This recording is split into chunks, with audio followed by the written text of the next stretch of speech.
ওই যে কালীনগরের পাশে ঘোলবাগদা নতুন রেল স্টেশনের যে কাজটা চালু হয়েছিল প্রায় শেষের মাথায়, ঢালাই টালাই দিতে হবে, তার জন্য একটু ওয়েট করছি জলের জন্য। আশা করি পুজোর আগে মনে হয় স্টেশনটা ছেড়ে দেবে, তো সবাই আসবে, দেখতে পাবে, উদ্বোধনে আসবে সবাই, সবাইকে আমন্ত্রণ রইল।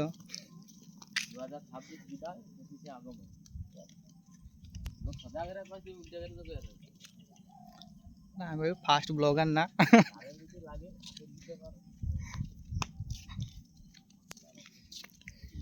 দাদা আরো সবাই ঘুরছে, সব লাইট গেট বসে গেছে এখানটায়।